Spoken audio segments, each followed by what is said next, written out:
208वीं कड़ी, उनके ख़त और आपके सामने।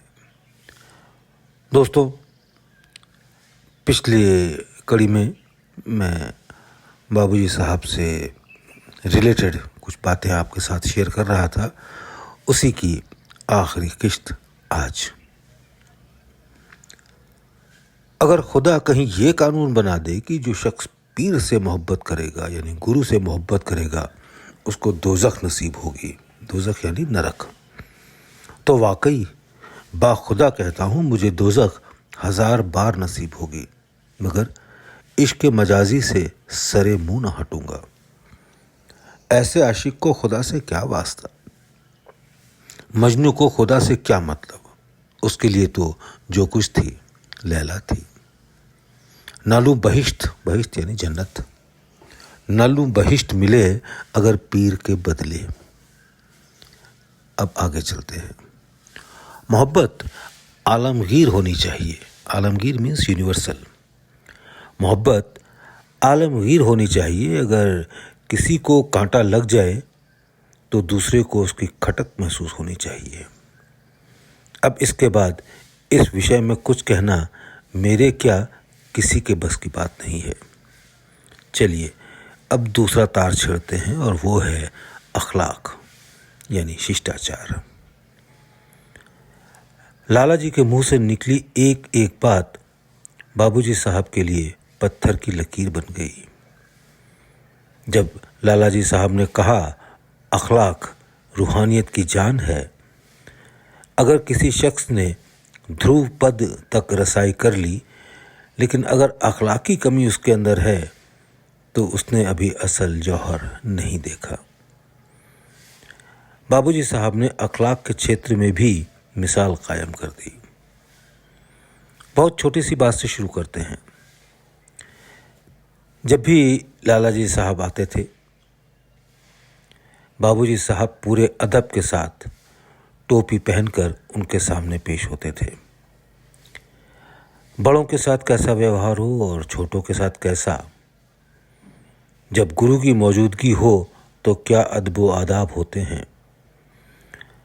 बाबूजी साहब कहते थे कि जब रामचंद्र मिशन का अभ्यासी 4 लोगों के बीच में खड़ा हो तो अलग ही दिखना चाहिए।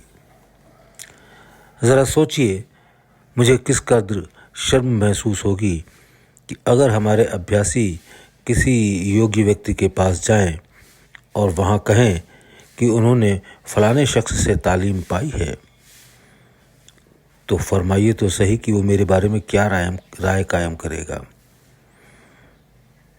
अब ये अलग दिखना क्या है, यानी हमारा व्यवहार, बातचीत का तरीका, हमारी बॉडी लैंग्वेज, हमारा उठना बैठना सबसे अलग होगा, तभी हम अलग दिखेंगे। वो कहते थे ऐसे बने कि लोग देखें कि वाकई ट्रांसफॉर्मेशन इसको कहते हैं। इसमें मेरी भी तारीफ होगी और मिशन की भी, और लोग मिशन में आने के लिए परवानावार गिरेंगे कि भाई हमको भी अपने मिशन में शामिल करवा लो। एक किस्सा बयान करता हूँ। लाला जी साहब दुनिया से पर्दा कर चुके थे, दुनिया से जा चुके थे। बाबूजी साहब 3-4 लोगों को सिटिंग दे रहे थे। उन्होंने देखा कि पीछे हजरत यानी लाला जी साहब बैठे हैं। सो उन्होंने अभ्यासियों की सफाई करते समय उस गंदगी को पीछे की तरफ नहीं फेंका बल्कि दाएं बाएं से बाहर कर दिया, क्योंकि पीछे लाला जी साहब विद्यमान थे। इस पर लाला जी साहब ने कहा आज तो रामचंद्र ने अखलाक की हद पार कर दी। जी, अदब पहला करीना है मोहब्बत के करीनों में। कहते हैं कि first impression is the last impression, और किसी के ऊपर फर्स्ट इंप्रेशन हमारी ऊंची आध्यात्मिक हालत का नहीं पड़ता, वो पड़ता है हमारे व्यवहार का, हमारे शिष्टाचार का, हमारी तहजीब का। रूहानियत में अखलाक का और अखलाक में बातचीत करने के तरीके पर काफ़ी जोर दिया गया है। किसी को आहत किए बिना, उसकी आलोचना किए बिना अपनी बात कह देना एक कला है। और इस कला में बाबूजी साहब का कोई सानी नहीं है। एक घटना बताता हूँ। एक दिन बाबूजी साहब कुछ अभ्यासियों के साथ बरामदे में बैठे हुए थे। तभी वहाँ एक बुजुर्ग अभ्यासी आए और प्रणाम करके बैठ गए। बात करते करते बाबूजी साहब उनकी तरफ मुड़े और उनसे कहा, आप सफाई नहीं करते? ये सुनकर वो अभ्यासी कुछ सकपका गए और समझ नहीं पाए कि क्या जवाब दें। बाबूजी साहब ने उनकी मनोदशा पढ़ ली और बोले, आप ये नहीं पूछेंगे कि मैंने कैसे जाना? भाई, मैं भी सफाई नहीं करता और एक चोर दूसरे चोर को खूब पहचानता है। ये था उनकी बातचीत करने का तरीका।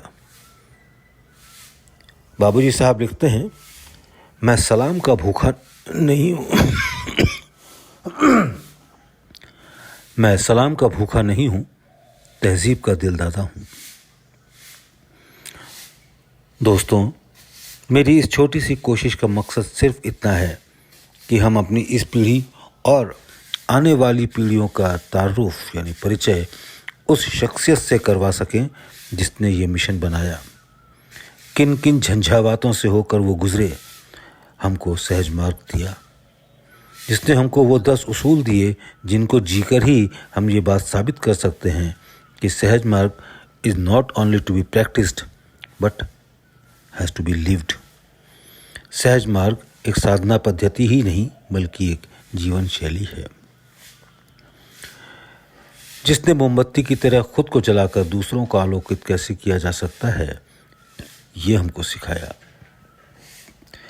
जिसने जो भी किया उसमें मिसाल बन गए, चाहे वो सादगी हो, सरलता हो, मेहमान नवाजी हो या विनम्रता हो। धरती पर पैर रखते हुए आसमान को कैसे छुआ जा सकता है, ये सिखाया।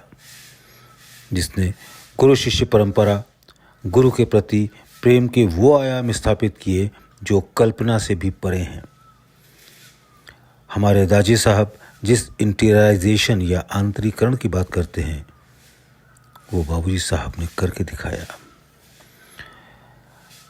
बाबूजी के साहब के समय में हमारा मिशन शाहजहांपुर से निकलकर गिने चुने देशों तक गया।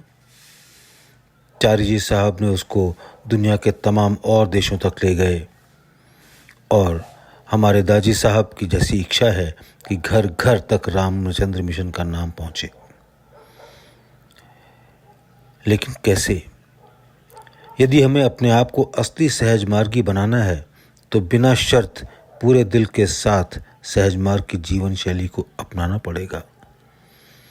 जब हम अपना रहन सहन वैसा बना लें जैसे हमारे गुरु महाराज ने सिखाया, तो ये नहीं हो सकता कि हम 4 लोगों के बीच खड़े हों और अलग न दिखें और लोग हमसे न पूछें कि भाई आप कहाँ से हो। क्या ये सब हो सकता है? क्यों नहीं? बाबूजी साहब कहते थे, शौक भी एक बड़ा उस्ताद है। दोस्तों, आप लोगों ने अपने कीमती समय में से समय निकालकर मुझको सुना, इसके लिए मैं आप सभी का एहसानमंद हूँ।